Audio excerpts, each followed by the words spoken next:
Aí, queria que vocês continuassem lendo aí, já que rolou essa questão da lei do açúcar, né, e dificultando a vida do pessoal na colônia. Eles se rebelaram e fizeram esse ato aí de todo mundo se vestir de indígena e jogar os chá dos ingleses, né, a mercadoria deles tudo no mar aí. Então, pode continuar aí, alguém pode ler para a gente chegar logo nas questões aí que a gente vai fazer mais tarde. Jogaram no mar, foi isso? Foi isso, eles estavam revoltados, né? Lembra que eu estou falando aqui? Em 1773, depois de um carregamento de chá da Companhia Britânica das Índias Ocidentais, né, que era a exploração colonial dos ingleses, né, foi atacado por colonos disfarçados de indígenas, os americanos, né, que eram colonos ingleses, eles não eram americanos ainda porque não tinha tido Revolução Americana. Foi atacado por colonos disfarçados de indígenas que atiraram todo o conteúdo ao mar na chamada Festa do Chá. Ou seja, em revolta, né? Estavam revoltados. O parlamento inglês ocupou militarmente a cidade de Boston e restringiu os poderes da Assembleia local, né? Puniu eles. Essas medidas ficaram conhecidas como leis intoleráveis, porque aí viria depois o quê? A Revolução, né? Intolerável porque não vai dar para lidar mais com isso. Agora, quem pode ler aí? Não foi um protesto civilizado, né? Pacífico. Não foi tão, assim, não foi pacífico, né? Porque foi um certo vandalismo, né? Agora a gente pode entrar numa conversa se isso é justificado ou não, que é uma conversa bem longa, assim, né? Foi um protesto. Agora foi um protesto de destruição da propriedade dos ingleses ali, né? Ninguém pode ler aí? Pode ler aí, gente. Vamos lá.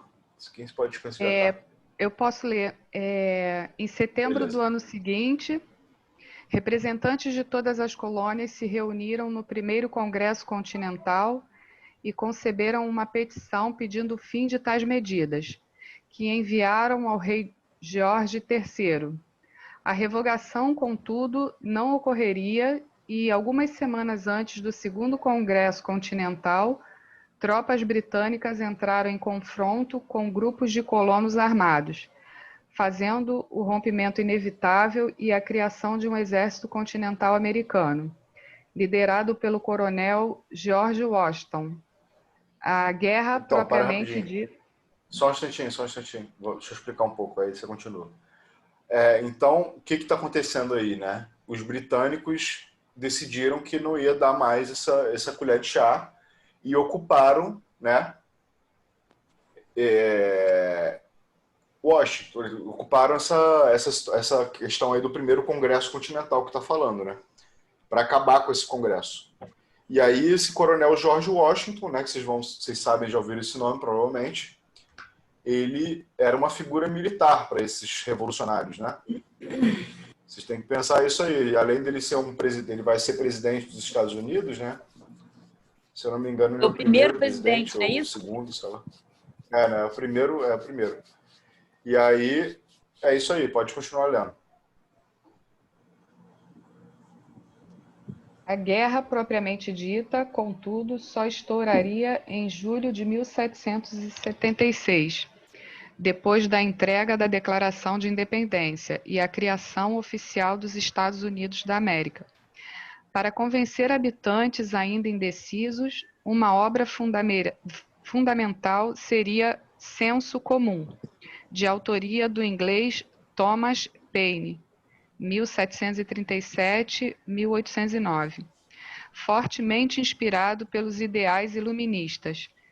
Paine defenderia com hábeis palavras a necessidade de se separar de um governo déspota que apenas explorava e prejudicava as 13 colônias. Então tem essa questão do iluminismo aí, né? Que a gente já tinha discutido. Eles estavam se baseando nesses ideais iluministas para redigir essa Declaração da Independência e depois a Constituição também. Agora tem umas imagens aqui, o George Washington aqui, vocês estão vendo. O que foi? Eu ia falar só se vocês estão acompanhando, né? Porque a questão do território e tudo mais, lembra que o Caio mostrou na aula passada sobre a influência francesa, que a Louisiana era, né, colônia da França. Depois tem que... Vocês estão entendendo tudo isso, né?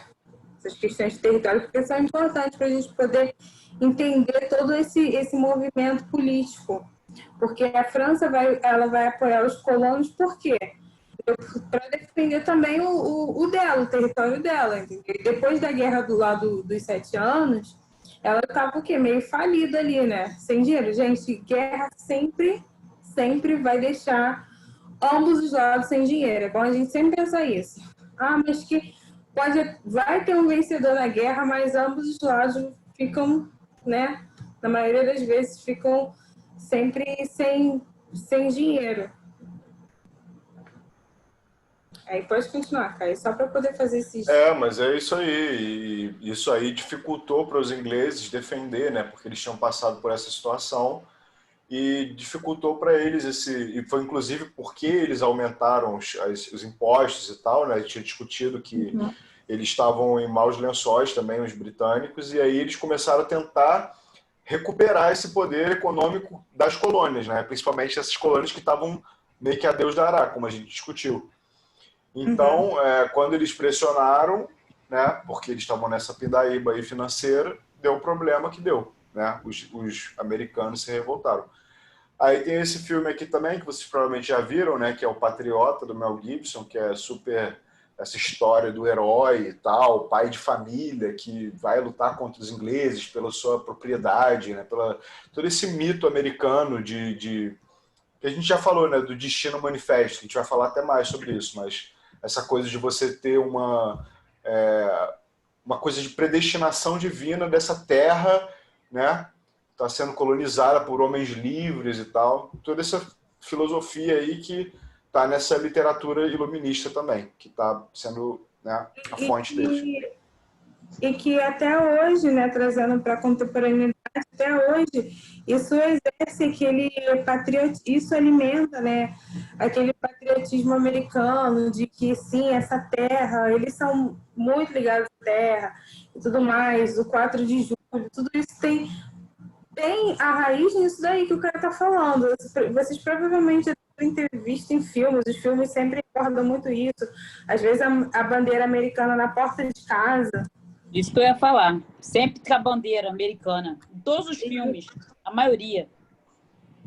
Pois é. E aí a gente Isso consegue... é muito nacionalista, né?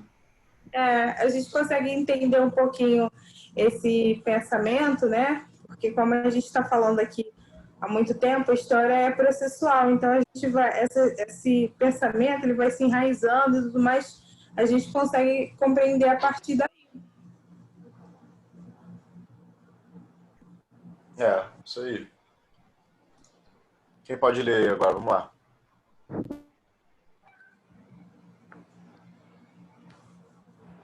A guerra contra a antiga metrópole duraria até 1781, quando os colonos, apoiados por França, Países Baixos e Espanha, derrotaram definitivamente os ingleses na Batalha de Yorktown.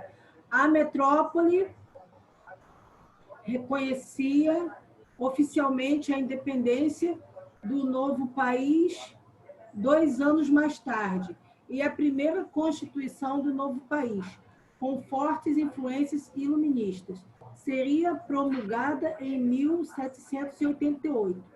Cumpre relembrar, entretanto, que a população ainda se encontrava bastante dividida em suas lealdades nacionais.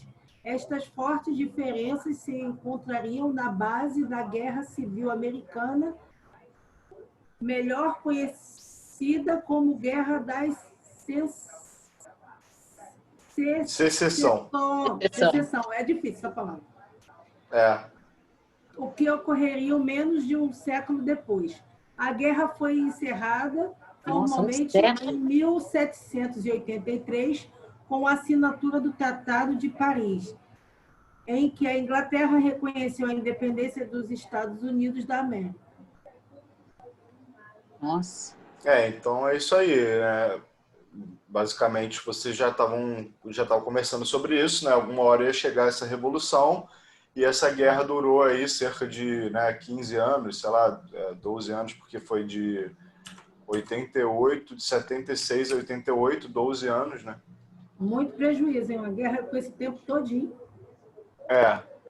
E aí, basicamente, a gente pode ver aí que esse momento foi o momento né, da criação dos Estados Unidos, porque até então os Estados Unidos não existia. E a criação dos Estados Unidos ela vem com todos esses ideais puritanos que a gente falou da colônia, né? Mas também vem com vários ideais iluministas que não são americanos, eles são de influência europeia, em grande parte, porque essas ideias, como a gente falou, elas... Hã?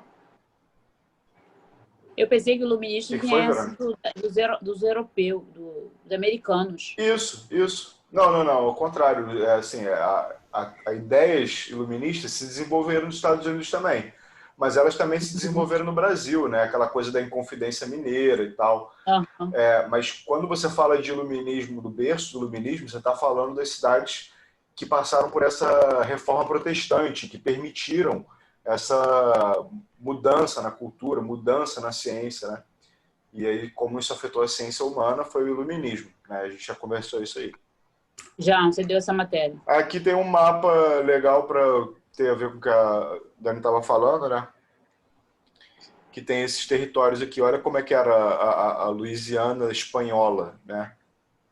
Porque a Louisiana, ela foi comprada aqui, né? Como vocês viram, tem essa história. Enfim, um negócio muito complicado, essa coisa da compra de território dos Estados Unidos. Passou muitos anos, assim, para o território se, né, estender tanto, né? Mas esse momento aí, o que é 1700? Fala. Compra? Falar que esse mapa é muito legal, porque quando a gente consegue perceber aqui em rosinha, né, onde que ficavam as 13 colônias, ó. Né? E esse mapa é hoje de todos os Estados Unidos, né? Vou continuar, Caio, falando. Isso aí, não, só para fazer, não, foi ótimo, porque eu vou realmente fazer uma coisa aqui para vocês verem, né, que isso aqui que era os Estados Unidos, né, os 13 colônias, entendeu? Uhum. Era esse círculo aqui que eu coloquei. E aí aqui já era uma questão de você, territórios, né, territórios não organizados, está falando aqui, território noroeste, isso aqui não tinha per se colonização, né. Então, e aí você já vê essa divisão aqui entre o norte e o sul, né? A Virgínia, ela fica meio que ela é um território que fica entre o norte e o sul. E isso aí vai ser importante depois quando a gente for falar da Guerra de Secessão. Verdade. Beleza, gente? Então, esses territórios aqui são o quê? O sul dos Estados Unidos. Esse aqui são o do norte, né? Tá vendo que tem um monte que só pequenininho aqui, ó. Massachusetts, Rhode Island, são bem pequenininhos. E esses grandões aqui, os 6 maiores, né? Os principais são esses 6 aqui. Esse. É muito legal para a gente pensar em economia, isso que o cara está falando, porque esses territórios aqui maiores que o cara está falando, eles que tinham em sua base, né, econômica, nessa época, aquele mesmo sistema que tinha no Brasil, o sistema de plantation, né? Então, como a gente falou na aula passada, tinha grandes plantações de algodão, tabaco e tudo mais. O sul e o norte, tá vendo? Só que nessa época era uma divisão que não era muito ainda tão clara, porque no norte você tinha escravidão, no norte você tinha plantações também, né? Tinha agricultura, né? Mas aí acabou se especializando a economia do norte nessa parte mais da manufatura e tal, muito por conta da liberdade que eles conseguiram com a Revolução Americana, né? Essa evolução tecnológica do norte foi um reflexo também da Revolução Americana, né? Importante destacar isso. Enquanto o sul ele continuou participando da economia britânica, né? Vendendo algodão, toda aquela história que a gente conversou. Complicado. Quem pode ler aí sobre a Constituição americana? A gente tem mais alguns slides. 5 slides e a gente vai fazer as questões aí. Vamos lá. Posso ler? A Constituição Americana de 1787. A Constituição Americana foi promulgada em 1787 e ratificada 2 anos depois pelos 13 estados americanos. Em 1791, a Carta Magna Americana receberia o acréscimo da Carta dos Direitos, entre parênteses, Bill of Rights. Após a declaração da independência das 13 colônias em relação à Inglaterra, os estados americanos adotaram um regime confederado. Apesar de haver um governo central, este permitia que cada estado fosse autônomo em relação aos vizinhos em termos políticos e jurídicos. Para aí, rapidinho. Deixa eu explicar isso melhor. Federalismo quer dizer o quê? Que você tem, né, um governo federal e os estados, né? O Brasil, por exemplo, é um país, é uma federação, né? Que quer dizer o quê? Que tem uma esfera federal, né, a União, e tem esses estados, a esfera estadual, certo? É assim que se divide aqui. Só que os Estados Unidos, ele é um federalismo elevado, né? Essa coisa dos direitos dos estados, ela é levada muito a sério lá, tá bom? Cada estado lá pode ter leis diferentes sobre porte de arma, sobre consumo de drogas, sobre a maioridade. Um estado você pode beber com 18, no outro com 21, né? É muito mais particular cada lei. Até sobre E tem a ver com a cultura de cada estado e tal. É por isso que tem pessoas que cometem um delito e tentam correr para outro estado, que a lei lá é diferente, é mais branda, né? Isso eu já vi em filme. Isso, porque tem estado que tem pena de morte, tem estado que não tem pena de morte. Mas o que estava escrito então... Mas o que estava escrito na Carta Magna não permanecia, não? Diante dessas regras dos estados? Não, então, eu vou explicar isso, exatamente. A Constituição, ela é um documento da federação, né? Ela é um documento da União que todos os estados têm que seguir. Só que essa Constituição americana, diferente da nossa Constituição atual brasileira, ela é uma Constituição que permite muita liberdade, né, aos estados. Por isso que ele está falando ali, esse regime confederado, que significa que esses estados têm uma esfera de liberdade maior do que o que ela teria num regime federalista comum, certo?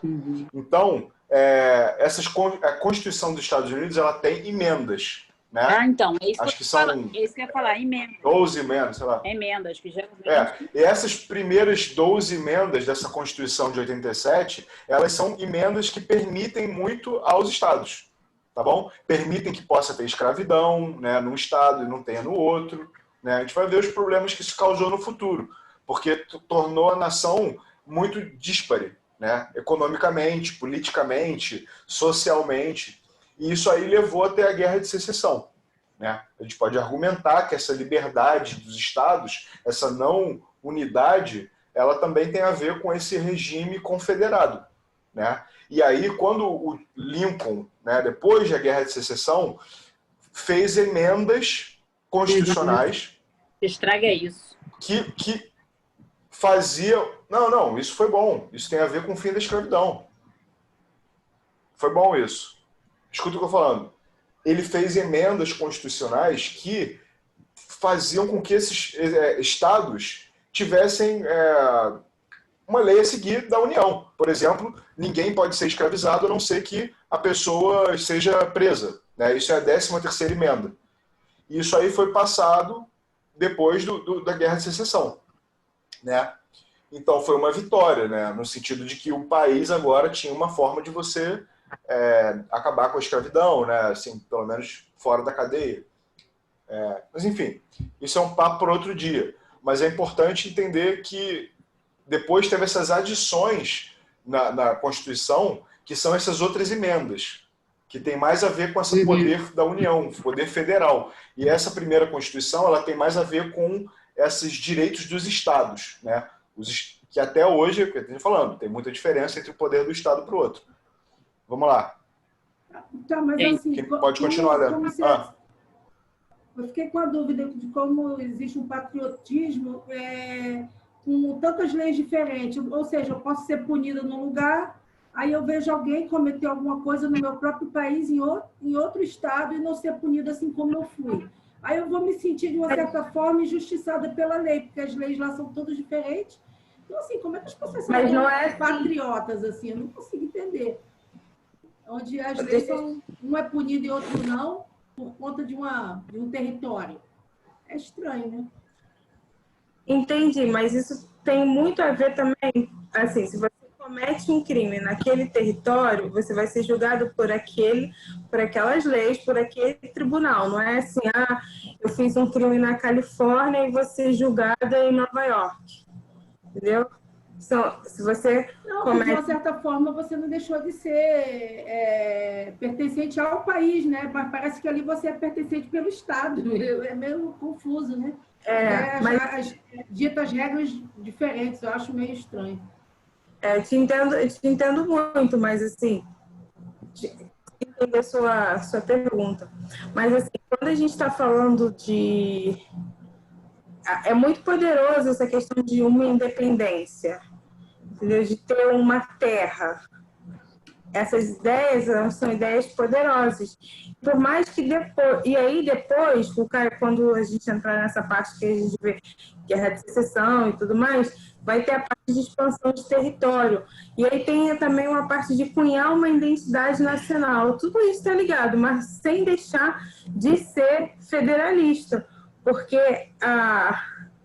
essa questão de liberdade de cada estado, assim, de saber agir em cada estado, está muito também estava dentro daqueles ideais de revolução também, lá no início. Consegue? Entendeu? Por que lá eles queriam, de qualquer maneira, se desvincular da Inglaterra? Não, assim, não foi uma ideia que surgiu do nada. Acordei hoje, vou me desvincular. Não. Tudo vem cunhando dessa ideia de liberdade mesmo, de ser tratado como igual. Tem até aquele negócio assim, os americanos não são filhos bastardos, entendeu? Porque eles queriam ter os mesmos direitos que a metrópole, né? A gente pode falar assim. Mas a ideia de liberdade, ela já estava... Liberdade, igualdade, fraternidade. E como também a gente já conversou um pouquinho. Assim, quando alguém cria uma ideia, sei lá, a gente pode criar uma ideia aqui agora, juntos. A gente vai montar a nossa ideia e, ok, a gente faz um pensamento coletivo em uma ideia, por exemplo.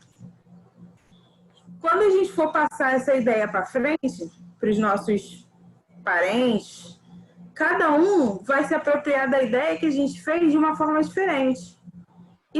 Entender isso é muito importante. Por quê? Porque isso está até os ideais iluministas, eles tinham essas ideias de, né, igualdade, fraternidade. Mas como a gente já discutiu aqui, por exemplo, não incluía os escravizados, não incluía as mulheres. Mas certos lugares, entendeu? O Caio está falando aí que quais lugares que foram, né, atingidos por essas ideias, e assim, as pessoas começaram a pensar também nas suas liberdades. Isso atingiu o Haiti, por exemplo, que era, né, colônia francesa, e assim, a maioria, um país, né, uma província negra, e eles começaram a pensar nessa liberdade e a lutarem. Então, assim, cada um vai apropriando da ideia de uma forma bem subjetiva. Tudo isso eu fiz por quê? Essa explicação toda, por quê?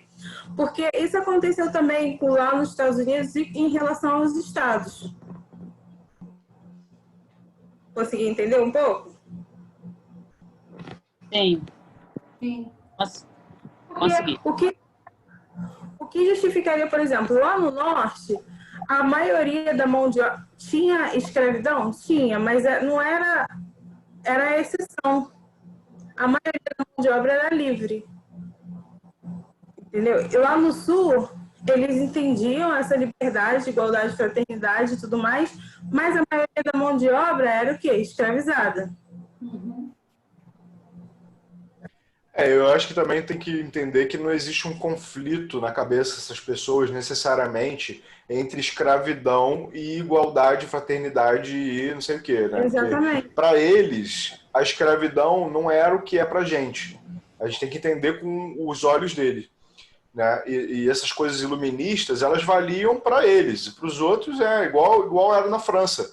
Na França também era uma ideia fantástica de igualdade, mas quando rolou a Revolução Francesa, se dividiram politicamente quem ia ser o partido top e quem ia ser degolado, né? Então, essas ideias, elas são bonitas, mas na prática elas se tornam uma realidade política, assim, muito fatal, né? Outra coisa que eu queria falar para a Solange, para contribuir com o que a Dani está falando, é que nos Estados Unidos, sei lá, eu sinto que eles têm muito uma pegada mais, assim, de um países dentro de um país. Por isso que esse nome Estados Unidos da América, né? Por que ele é tão significativo? Porque eles são países dentro de um país. Né? E as pessoas se movimentam muito nos Estados Unidos. Essa ideia de você sair de um estado e ir para o outro, e você ter uma montanha, e você ter uma praia, e você ter uma neve, e você atravessar com a ferrovia, né? Tudo isso é muito do imaginário americano. Né? Então essa ideia de você estar sendo processado do jeito aqui, estar sendo processado de outro jeito lá, ela encaixa nessa noção de que, né, os estados têm direitos diferentes. É igual você falar, né, aqui no Brasil, por exemplo, sei lá, aqui tem estados têm leis diferentes também, né? Só que lá é muito mais acentuado. Então é uma coisa que acaba caindo nesse imaginário deles, entendeu? Isso é muito interessante o que você está falando, assim. As pessoas que moram na Califórnia, por exemplo, elas não falam assim, eu sou... Principalmente, elas não falam de início assim, eu sou estadunidense, alguma coisa assim. De onde você é? Eu sou da Califórnia. Para deixar bem marcado, até hoje, trazendo isso para o hoje, assim, para deixar bem marcado, por exemplo, que a Califórnia, não no imaginário deles, assim, eu não posso, teria que ter muito estudo para poder explicar isso, mas assim, no imaginário deles, eles acham assim, Califórnia é um lugar muito mais receptivo, muito mais aberto, e tem muitas pessoas, tem uma miscigenação, tem uma mistura de grupos diferentes vivendo no mesmo lugar, então eles acham isso. Assim, a maioria das pessoas na Califórnia, elas pensam dessa maneira. Enquanto tem outros países que são muito... outros estados que são muito mais assim... Não, assim, ou então, sei lá... Não saber citar um outro exemplo, mas que são muito mais na deles, não gostam de receber muitas pessoas diferentes. Se você chega diferente na cidade, é um motivo de uma curiosidade muito grande. E as pessoas conhecem isso. Entendeu? E tem isso que o Gaio falou totalmente, assim, eu percebo isso, sim, em casa, assim, aqui na minha casa. Eu não sei se... o meu marido, ele é da Califórnia. E aí, assim, a família do meu marido, quando a gente fala assim, não sei o que, Estados Unidos, eles já falam assim, não, a gente é da Califórnia. Eles falam isso pra mim. Não sei o que, do Trump, não sei o que, mas o Trump não ganha aqui na Califórnia. Até para o pensamento de eleger um político lá, é muito diferente de como é que o político ele precisa ir em cada estado. Aqui também eles vão em cada estado, mas assim, não é unificado. É muito diferente o processo eleitoral de lá de como o que é daqui. Um dia, se a gente tiver tempo, que a gente não vai entrar nisso agora, eu posso até tentar explicar para vocês, mas assim, é bem diferente. Eu gostaria de saber, porque tem um negócio que delegado também vota, que conta... Né? Então, as coisas assim, isso aí... Delegado também vota. Não, é o que eu quero dizer assim, parece... Acho que eu não sei sobre me colocar, não, mas parece que... É isso mesmo, delegados, só que os delegados... Só que não são delegados... Só que não é delegado de polícia. Sim, mas tem o que acontece? Parece que o... Vou dar um exemplo, parece que o Trump ele não foi assim tão diretamente eleito pelo povo. Teve uma coisa aí que eu não sei explicar. Essa coisa um dia a gente fala. Vocês devem estar entendendo o que eu quero dizer. Eu entendo. Eu realmente eu vou pegar. Eu acho muito importante essa discussão, porque está tendo eleição lá agora e vai depender, nossa eleição, a nossa eleição depende da deles, então Deixa para o a gente tem próximo. que ficar atento. Inclusive, Mas acho importante a gente falar disso em algum momento. Tá bom. eu vou, inclusive, pegar assim, maiores informações possíveis aqui dentro de casa e para passar para vocês. Mas é bem diferente mesmo. E assim, por exemplo, aqui, que nem na eleição passada, sei lá, existe 15 partidos. Não, existe muito mais partidos, mas se cada partido indicar uma pessoa para se candidatar a presidente.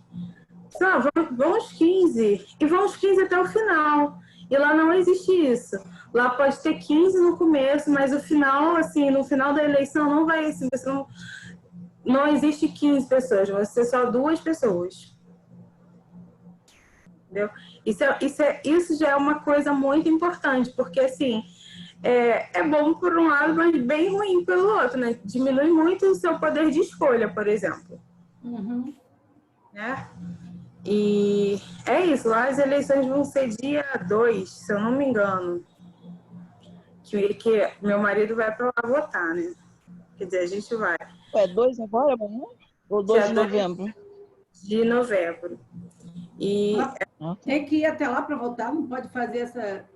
pode fazer pela internet, pode fazer por um monte de coisa. Mas, assim, se a gente até tentar uns discursos, assim, tá num momento até perigoso agora. O Trump falou, assim, que se ele não ganhasse... E é incrível como o discurso é mesmo, gente. Se ele não ganhasse, foi porque teve fraude na eleição. Então, deslegitimando a eleição. E ele fala que a fraude vem por esses votos do correio, de outros lugares. Entendeu? Complicado. Muito. Mas um dia a gente fala sobre eleição americana, que aí vai ter bastante assunto. Pedir para ele pagar a passagem aérea de vocês. Com certeza. Vamos lá então, pessoal. Volta aí pro slide aí que a gente acaba rapidinho.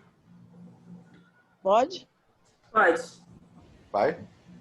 No entanto, o medo que houvesse uma invasão britânica ou que se iniciasse uma guerra civil entre os estados fez com que os representantes de cada um se reunissem na cidade da Finlândia.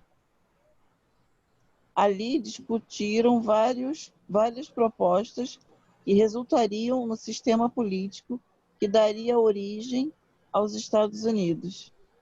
12 dos 13 estados, exceto Rhode Island. Tá, obrigada.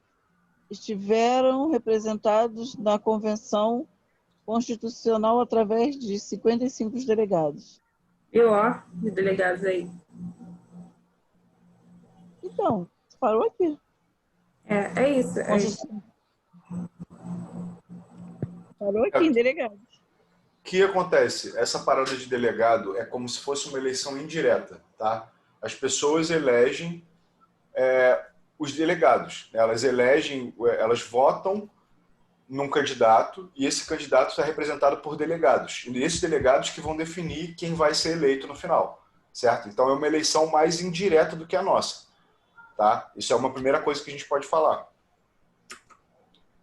Agora, para entrar nos detalhes, explicar por que a maioria de voto não é a maioria... Isso é um caminho já para entender, né? Por que a maioria de votos não é a maioria né? Igual ela falou aí, que o Trump não foi eleito. Ele foi eleito, mas não foi eleito por maioria de votos. Vamos lá, quem pode ler esse aí?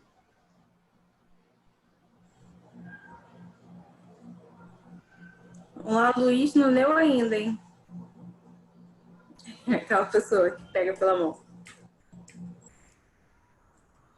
Vou ler então. Vai lá, Luiz. A principal preocupação dos delegados era buscar um equilíbrio entre a centralização do poder nas mãos de um presidente e manter a autonomia dos estados Igualmente, o poder executivo deveria estar cercado de leis que impedisse de tomar o governo uma tirania, de tornar o governo uma tirania. O Só debate... uma explicação rapidinho, só rapidinho. Essa questão por que você está botando esse negócio aqui? É tão importante essa ideia da autonomia dos direitos dos estados. Porque eles tinham medo do governo central se tornar uma tirania. O que quer dizer isso? Os britânicos tinham um rei e isso corrompia o poder deles, entendeu? Eles tinham essas noções iluministas de que o poder centralizado acabava corrompendo, né? Então eles não queriam que o poder centralizado na mão do presidente se transformasse em uma espécie de tirania, uma ditatorial, certo? Então vai lá, pode continuar. O debate se dividiu, assim, entre federalista e antifederalista. Os federalistas eram os comerciantes que viviam em grandes cidades, acreditavam que um governo central deveria ter autonomia, autoridade o suficiente para erradicar, é isso? Arrecadar imposto e manter a paz entre os estados. Por sua vez... Que é mais o que a gente pensa, né? Uhum. A gente pensa mais assim, né? Acreditava que o governo central deveria ter autoridade suficiente para arrecadar impostos e manter as pazes dos estados. Pode continuar. Por sua vez, os antifederalistas teriam que um governo forte que não respeitasse os direitos individuais dos cidadãos. Eram formados pelos proprietários de terras que não queriam pagar imposto para um governo que estivesse distante e não se importasse com eles. Os federalistas... Para um pouquinho, rapidinho. Só um instantinho, só para eu esclarecer essa parte. Até hoje a gente escuta muito isso, né? Esse governo não faz nada para mim, não quero pagar imposto, né? Essa ideia é uma ideia também muito da ruralidade, né? Dos grandes proprietários de terra, tem a ver com o sul, tá bom? Então essa ideia que é uma ideia que até hoje a gente escuta, que o pessoal fala Estado mínimo, né? Essas ideias que são ideias liberais, né? E a ideia de que um governo central forte, que você paga imposto, que você depende para várias coisas, é uma coisa que enfraquece, né, a liderança local, tá bom? E a autonomia dos estados. Pode continuar. Os federalistas, afinal, impuseram suas ideias, mas prometeram que acrescentariam uma carta de direitos à Constituição assim que o novo governo fosse constituído. Beleza, obrigado, Luiz. Então, isso aí, eles tiveram esse comprometimento, né, com essa ideia de que o governo não poderia ser tirânico, né? E aí essa Carta dos Direitos, que tem a ver com essa ideia de direitos humanos, já lá atrás. A gente já tinha falado nisso quando a gente falou de iluminismo, né? Principais artigos, está falando dessa questão aí da Constituição, né? Deixa eu ir lendo aí para a gente poder ir para as questões, que já está ficando meio tarde. Determinou a forma de governo fosse uma república presidencialista federativa, né? O que quer dizer isso? República, né, que tem a ver com essa questão de eleição, essa questão de uma voz do povo, né, a res pública, a fala pública, né? Presidencialista, que é o nosso sistema presidencialista, né, eleger presidencialismo. Federativa, que tem a ver com federação, né, que tem a ver com essa questão dos direitos dos estados, autonomia estatal, federalismo. O poder estaria dividido entre executivo, legislativo e judiciário. Montesquieu, né? Não tem mais aí o que falar, é aquela coisa bem iluminista. Unificou o sistema monetário e de medidas que seria utilizado, né? Então, o governo, aqui dentro você vai usar essa moeda e você vai usar esse padrão, que é o padrão que até hoje lá é o, né, palmos e toda essa coisa dos pés e dos nós e o cacete que é diferente do mundo inteiro. É muito doido. É triste porque quando você pesa lá é o dobro daqui. É complicado. Aí vamos lá, então. Os estados deveriam respeitar os direitos individuais do cidadão. Isso aí, né? Cada cidadão tem que ser respeitado, blá, blá, blá. Aquela coisa bem constitucional, né? estabeleceu o sistema bicameral, Congresso, Deputados e Senado. Aqui também é assim. E criou-se a Corte Suprema, aqui também é assim, né? Só que tem diferenças aí, como é que essas pessoas são eleitas, como é que elas são, quanto tempo o mandato delas dura, quais são os poderes delas, né? Só que essas instituições, elas existem similarmente aqui no Brasil, só que são diferentes, né? O chefe de Estado de governo seria eleito pelos cidadãos livres através do colégio eleitoral, aí, ó, colégio eleitoral, através do colégio eleitoral. Então, não são eleições diretas, no sentido de que passa pelo colégio eleitoral, que tem a ver com esses delegados, tem a ver com toda essa questão da contagem de votos, distrital, dentro do Estado, que depois a gente vai falar melhor, quando a gente fala essa questão do eleito, questão eleitoral, né? Vamos lá, então. Carta dos Direitos, Bill of Rights. Alguém quer ler? Dani pode ler, só para não ficar também muito... Vamos lá, então. O Bill of Rights foi acrescentado à Constituição Americana em 1791, a fim de garantir alguns direitos básicos ao cidadão comum. Deste modo, estava garantido o direito de liberdade de expressão. Todo cidadão tem o direito de expor livremente suas ideias, praticar sua religião livremente, manter o silêncio durante uma interpelação policial. Isso é bem importante para a gente entender outras coisas aí depois. Incluir acréscimos, emendas à Constituição quando fosse necessário, aquilo que o Caio falou, das emendas. Isso aí. E essa coisa da interpelação policial... e realmente tinha muitas coisas a serem acrescentadas mesmo, porque até hoje a Constituição dos Estados Unidos é a mesma, né? Enquanto no Brasil a gente já teve, sei lá, 3, 4, 5 constituições só no século XX. Então, o fato dessa Constituição ser a mesma carrega muitas heranças históricas problemáticas, né? Sim. E não é fácil você fazer essas emendas, é uma coisa política para você fazer um esforço político tremendo, assim, que tem que ser uma coisa quase um consenso nacional, entendeu? Então é muito difícil você fazer essas mudanças. E tem muito a ver também com esse orgulho histórico de ter essa emenda antiga lá, dessa conquista de liberdade e tudo mais. Então, esse movimento, exatamente isso que o Caio está falando, só para complementar, esse movimento de tentar mudar alguma coisa mexe nessas estruturas que não querem ser mexidas até hoje. Muita resistência. Aqueles protestos em algum período atrás. Uma coisa, porque já estava decretado essa lei. Mas depois desse período já teve algum protesto pela sociedade? Então, o que se muda são coisas pontuais, assim, né? Não tem uma mudança estrutural, até porque o momento que a gente está vivendo atual é um momento de muito conflito político. A gente está muito longe de qualquer consenso sobre qualquer coisa política, né? Você tem nos Estados Unidos agora quase que duas facções, né? A facção do Donald Trump, da galera da ultradireita, e a galera que é antifascista e que é anarquista e que vai para a rua, faz protesto, queima as coisas e tal, assim como aqui no Brasil. Então, é muito difícil você atingir esses objetivos políticos que a gente está tratando aqui, de emendas constitucionais, né, mudanças que, né, tem essa coisa da Suprema Corte. Isso aí só acontece em momentos de muita coesão política, que é o contrário do que a gente está vendo agora. Então, o que está acontecendo agora é que esses protestos estão acontecendo e eles estão sendo reprimidos, né? E... Você falou que desde quando foi levantado essa declaração, essa base dos direitos, até os dias de hoje isso se mantém. Mas de lá para cá houve já muitos movimentos. Sim, mas o Caio falou também sobre as emendas. E assim, só que o movimento acontece, e assim, mas a lei ela não muda.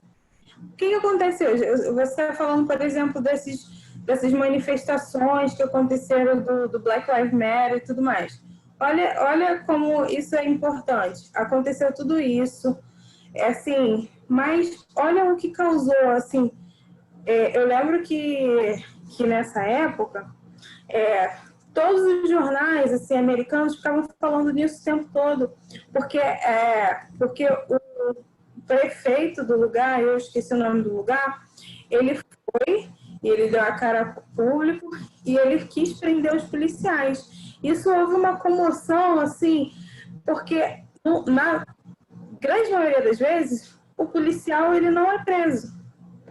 Uhum. E a gente está falando dessas estruturas. Essas estruturas, elas são muito rígidas e elas não têm uma mobilidade, como o cara está falando, muito grande.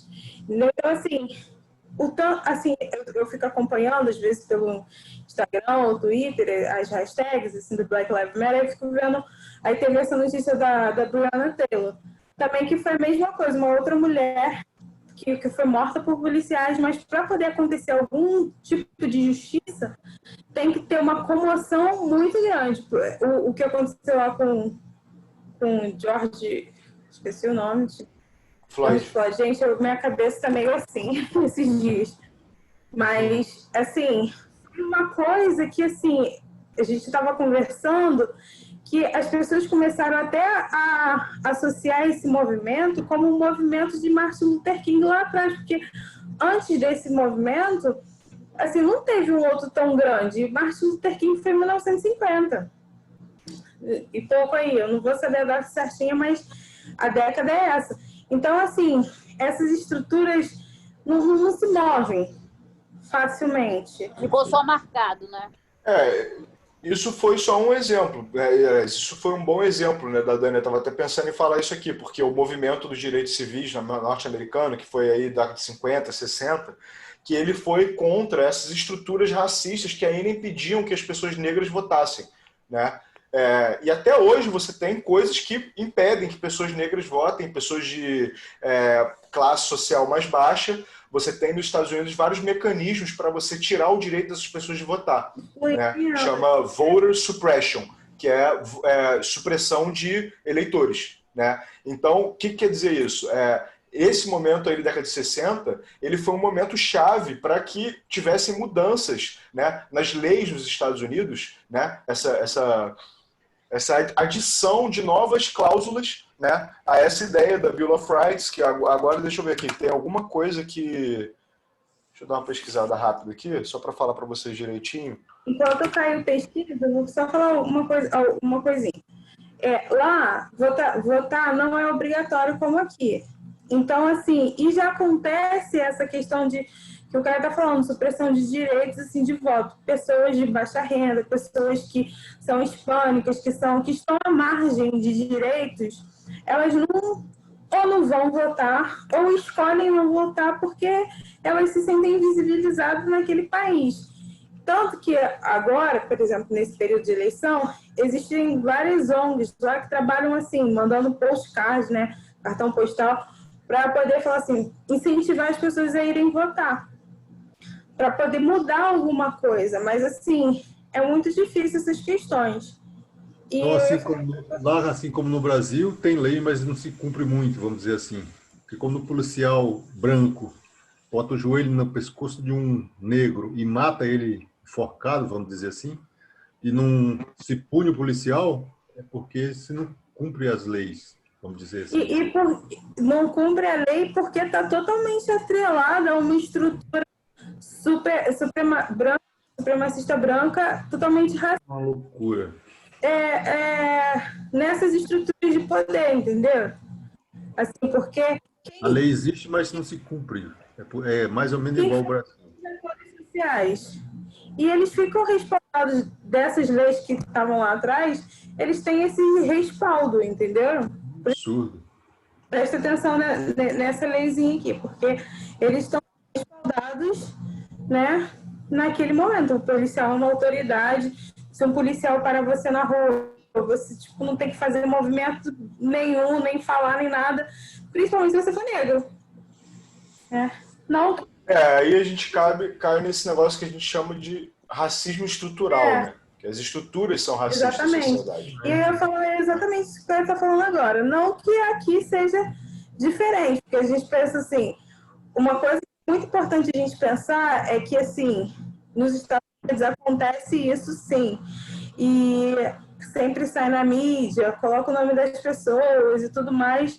E tem uma questão, porque o movimento negro lá, a formação e como se deu é bem diferente daqui.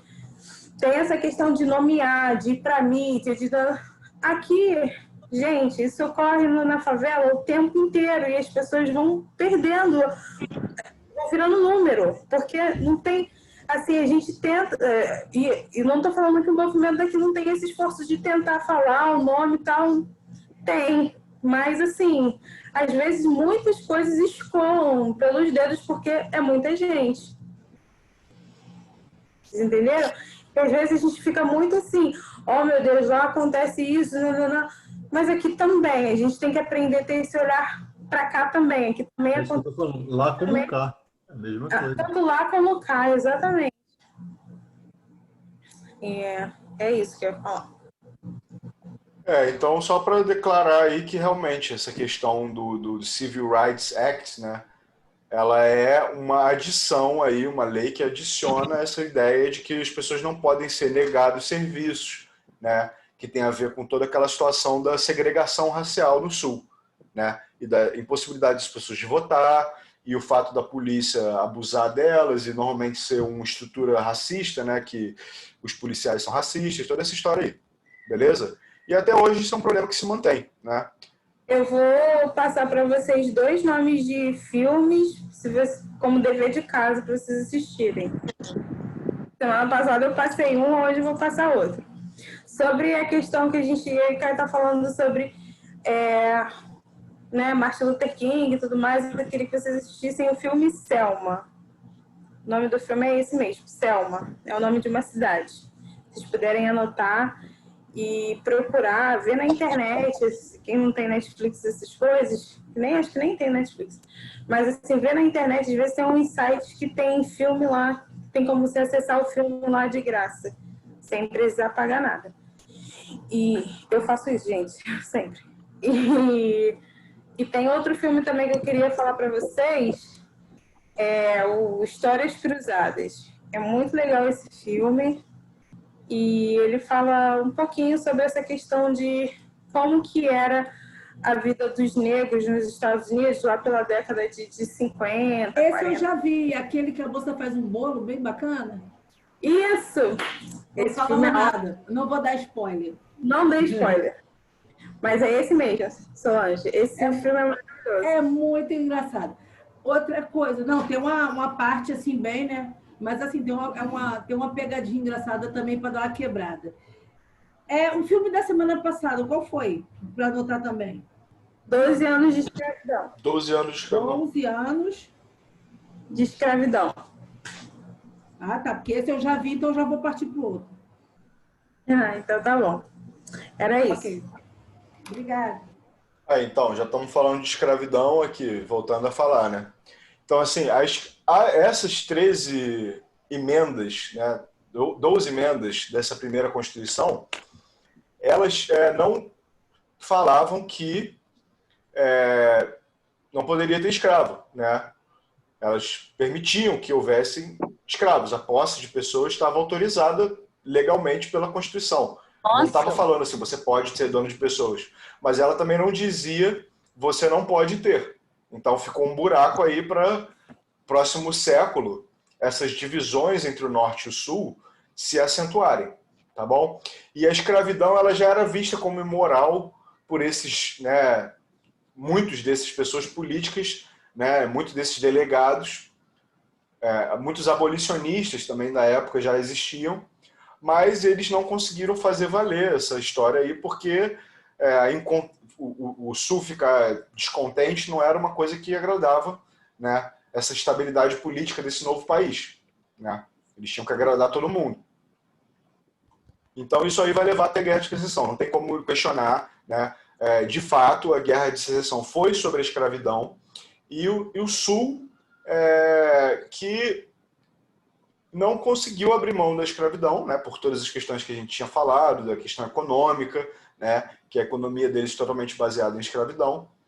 E aí, basicamente, isso aí que a gente vai falar disso por hoje, né? Mas mantenham em mente que essa Constituição aí, ela deixou esse tipo de brecha, né? Dá para valer até os dias de hoje ou não? Então, não, porque o que eu estava te falando, assim que o Lincoln assumiu a presidência, logo depois começou a Guerra de Secessão. Por quê? Porque o Lincoln era um cara que ele era a favor do fim da escravidão. Ele não era abolicionista, ele queria que a escravidão acabasse.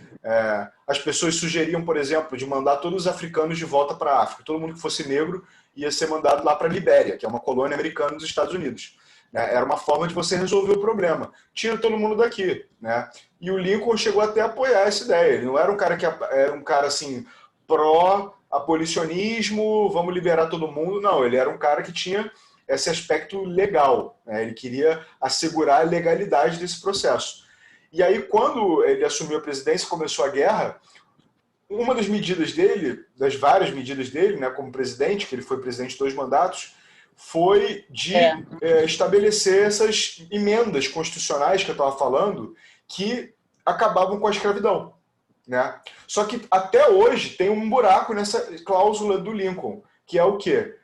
As pessoas não podem ser escravizadas a não ser que elas estejam em regime de prisão. E aí essa brecha, ela gera toda uma questão que é o sistema prisional americano. Né? Vocês sabem que o sistema carcerário americano é o maior do mundo. Se você pensar em proporção de habitantes para presos, é o maior do mundo. Né? E é o sistema mais rentável de prisões que tem. As empresas privadas que tomam conta desse sistema prisional, elas lucram muito em cima desse trabalho escravo. Né? A gente pode definir como trabalho escravo, porque os caras estão presos e não recebem nada. Né? Então, é isso aí, gente. Eu acho que vai até acabar a aula aqui agora, tem 10 minutos só, não sei se a gente consegue Essas começar empresas as que questões. você fala é uma terceirização? Isso. Essas Tem uma empresas que você fala, terceirizadas, né? São. E aí é uma grande fonte de lucro para essas empresas. Não, porque isso é horrível. Isso é horrível. Gente, isso imagina que isso aí gera uma demanda para você prender gente, para lotar as prisões e ficar uma coisa horrorosa, gente. Isso aí é racismo, é pior que tem. Você prender as pessoas para trabalhar e transformar em trabalho escravo, isso aí é horror, gente. Não dá para defender isso, não. Não, tem como. O que você ia falar, Solange? Eu ia falar que aqui tinha que prender, porque tem que prender mesmo, porque tá cheio de coisa ruim na rua. Quanto mais presídio abrir, mais tem para encher. Olha, Solange, não, mas, gente, prisão não é solução. Estão na rua porque não tem emprego. Não, não estou dizendo isso. Estou dizendo gente que faz o mal. Não estou dizendo que é gente que está desempregada. Mas, Solange, deixa eu te falar só uma coisa. Socializar. Tem como socializar, sim. Outro dia eu estava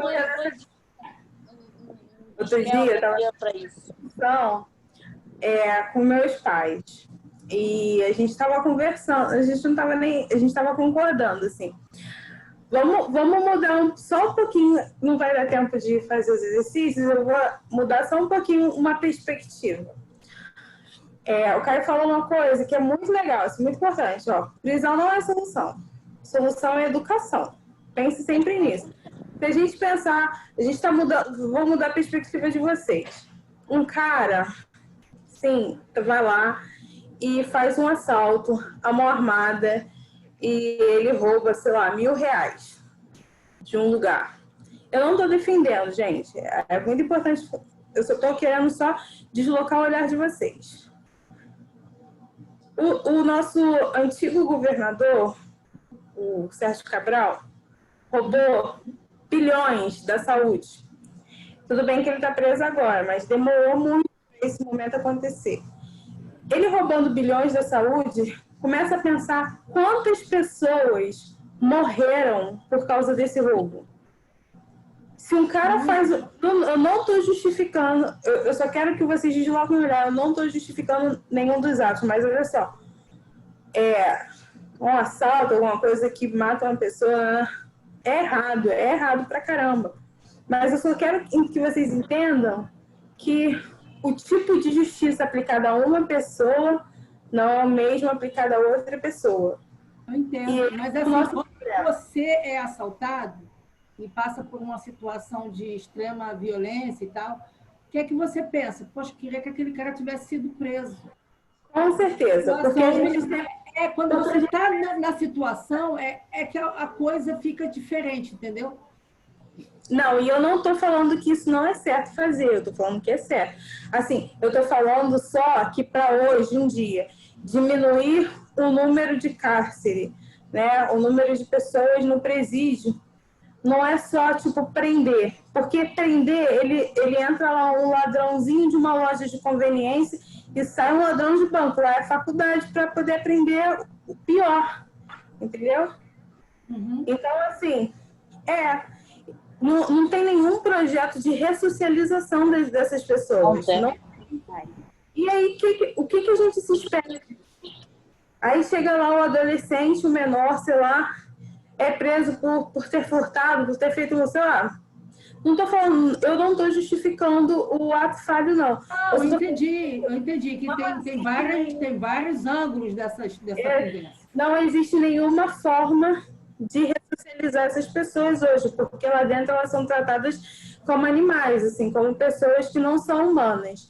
Enquanto que, às vezes, a gente tolera ou passa a mão, não é passar a mão, mas a gente, na verdade, naturaliza, assim, o político rouba mesmo, normal, sei lá, o Eduardo Paes está vindo aí como candidato a prefeito novamente.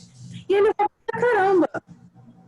E, assim, eu não estou falando, assim, eu estou falando dele porque já mostrou documentação, não. E outros aí que roubam, mas, assim, as pessoas já estão aceitando, já, sei lá, ele é assim, mas ele é do povo, não. E as pessoas não conseguem ter o mesmo sentimento de revolta. E o que eu tô falando é que a gente tem que ter com todos. Uhum. Mais ou menos. Eu não sei se ficou claro. Eu entendi. Eu acho que isso, sim, você está falando que já foi resumido mais cedo na aula, quando você e o Luiz estavam conversando sobre essa questão policial, né? Que, assim, você mata um cara na rua, que é negro, né? Porque ele está no carro e o cara recusou a dar o documento, ele toma um tiro. E um cara que é um playboy, que bate o carro, mata todo mundo, no dia seguinte solto e ninguém vai salvar nada. O carro do cara está destruído, matou um monte de gente, vai ficar por isso mesmo. E aí? Como é que é essa justiça, né? Como é que é essa... Para quem serve a justiça? A quem ela serve? E a quem ela é aplicada, né? Eu acho que é aí que está a questão, né? E acaba transformando muito nisso que a Dani falou. Além de ser uma coisa meio de um sistema prisional que leva as pessoas ao trabalho escravo, né? Em muitos casos, não tanto aqui no Brasil, mas lá nos Estados Unidos, aqui no Brasil também, é uma coisa que é uma fábrica de bandido, né? Essa coisa que a gente está cansado de ouvir, né? Eu nem gosto de usar esse tipo de termo, mas, assim, isso aí é o que o Cidade Alerta mesmo fala, né? A cadeia é fábrica de bandido. Então, gente, qual é o sentido de a gente fortalecer essas instituições e, ainda mais, dar mais autonomia para elas, transformar elas em serviços terceirizados, fora do controle do Estado? Exatamente. Permitir que elas ganhem na miséria do povo e na má administração jurídica do Brasil e dos Estados Unidos, ou seja, qual for o país. Então não é muito por aí, né? O trabalho é um trabalho de base, um trabalho de você também distribuir a renda, né? Porque na medida que as pessoas não têm poder de compra, elas não participam da sociedade, porque é uma sociedade consumista. Então você exclui a pessoa de, né, qualquer aspecto de sociabilidade, o cara não consegue ter uma roupa. Então, assim, tem muitos problemas aí que não dá para resolver na marra ou na bala, porque não dizendo que alguém aqui tenha dito isso. Sinceramente, não digo, porque quando o cara não tem poder de compra, principalmente o povo da camada mais baixa, ele não consegue. Infelizmente, aí acontece o que está acontecendo aí no nosso Brasil e em outros lugares por aí da América Latina e tal. Com certeza, porque a todo movimento que existe para que isso aconteça, existe também um outro movimento que quer suprimir isso, sempre. Deixa eu só falar só uma coisinha para vocês antes da gente terminar a aula. Comecem a prestar atenção, assim, quando diz no jornal. Traficante é preso com não sei quantas de grana, não. Comecem a pensar nisso, que aí, sei lá, sempre acontece isso, sempre vejo. Traficante é preso com 200 gramas de maconha. Eu não sei fazer essa contabilização, não, mas é mais ou menos assim. Aí, quando é uma pessoa branca, moradora da Zona Sul, que foi encontrado, sei lá, 1 quilo ou muito mais, é assim, suspeito de tráfico. O cara não é suspeito. Estudante. O cara é estudante, tá? Estudante. Mano... Aquele montão era só para consumo próprio. Exatamente. E aí você fica assim, cara, mas que diferente. No jornal, assim, depois se eu ver, eu vou até mandar para vocês. E assim, você começa a perceber essas coisas, entendeu? Tem o caso aí do Rafael Braga que tá preso, ó, mó tempão, porque tava com uma garrafa de pinho-sol e algumas outras coisas, enquanto já passou tanta gente branca, com um monte de coisa e foi solto. O caso do menino que foi preso diretamente. E assim, ele era um músico e a patroa dele estava falando assim, não, ele estava tocando na padaria nesse horário, eu posso provar. E o cara foi preso. Enquanto se é uma pessoa branca, de classe... Nossos exemplos não vêm de cima, não vem de cima o nosso exemplo. Infelizmente, nós hoje em dia não se dá valor só a conveniência, só o que convém, vem parte desde cima. Olha lá, nós temos um procurador da República que se vê claramente do lado do cara, do presidente e tal. Quer dizer, isso é um pouco a vergonha, porque o cara não é absurdo, quer dizer, é a justiça da conveniência, o que convém vai, o que não convém não vai e acabou. Isso aí, a justiça serve aos poderosos, isso aí é uma coisa que a justiça como conceito iluminista, né, ser justo, né, universalmente, tal, filosoficamente é uma coisa. Agora a justiça como instituição é outra. Não confundam os dois. Iluminista. Enfim, né? Bom, então acho que exploramos aí legal essa parte aí. Não deu tempo de passar as perguntas, mas o que vocês acham? Vou perguntar para vocês. A gente vê na próxima aula ou eu coloco lá no Facebook e vocês começam a estudar essa semana essas perguntas? O que vocês preferem? Olha, eu vou com a maioria. Eu vejo que o pessoal aí decide. Eu acho legal de vocês fazerem sozinhos e a gente corrigir, sabe? Corrigir no dia da aula, isso é importante. Então, ótimo. Eu vou colocar lá as perguntas e aí a correção a gente faz na próxima aula. Ok, então. Estou gostando de ver. Valeu, então, gente. Boa noite. Vocês, gente. Foi ótimo aí, pessoal. Então, amanhã as perguntas Então, já boa vão noite estar para lá? todos. Vou botar agora à noite. Vou botar mais não, vou botar agora. Bota no WhatsApp também, né, Dani? Para o pessoal que não está no grupo. Vou colocar lá no grupo do Facebook e colocar no WhatsApp. Se não for muita coisa, eu faço até hoje ainda. Ótimo. Vamos ver, depende da quantidade de perguntas também, né? É um caso grande, mas tudo bem. Vou ver na hora, tá bom. Entenderem. Boa noite, boa noite. Valeu, gente. Beijo. Boa aula aí de física. Boa noite. Tchau, tchau. Ai, nem me fala. Quero fugir. Boa noite a todos. Quero fugir dessa aula. Tchau, tchau. Obrigado aí. Boa noite. Tchau, tchau. Obrigada.